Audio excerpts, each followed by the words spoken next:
What it do? It's your boy Mr. J back at it again. This time in the war room where we talk tactics and stuff. Today we are talking about the Balkan campaigns. Yeah boy.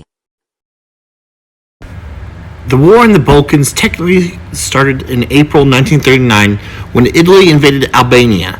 Now, shortly after this invasion, Mussolini promised that he had no plans on invading Greece. Nevertheless, both Great Britain and France promised to come to Greece's aid if Greece's neutrality was violated by Italy.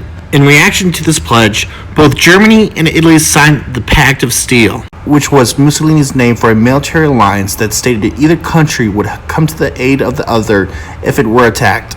Greece's neutrality was ultimately violated on April 28, 1940, when Mussolini accused Greece of allowing Great Britain to violate its neutrality, and Mussolini ordered troops to cross the Albanian border and invade Greece.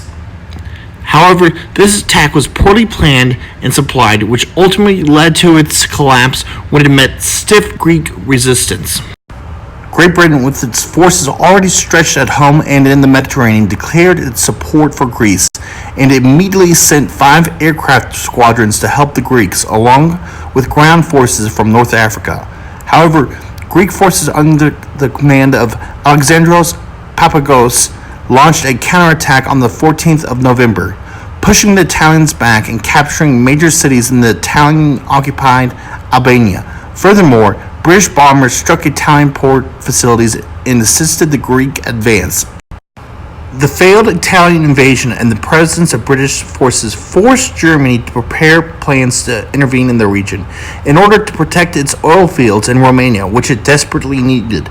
Meanwhile, the Italians launched a second, much larger offensive against the Greeks on the Albanian front, but were unable to break through. On April 6th, German, Bulgarian, Italian, and Hungarian forces simultaneously invaded both Greece and Yugoslavia. The German bombers heavily bombed the Yugoslavian capital of Belgrade, and the antiquated 1 million man Yugoslavian army was quickly defeated, and the country was forced to surrender on April 17th. During this conflict, the German army only lost 151 soldiers.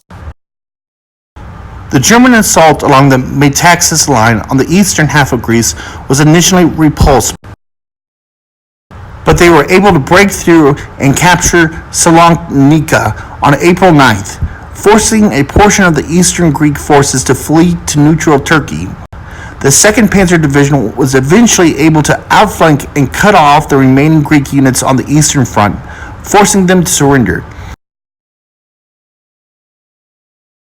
The advance of the German 40th Panzer Corps into Greece threatened the Greek units on the Albanian front, which were focused on fighting the Italians.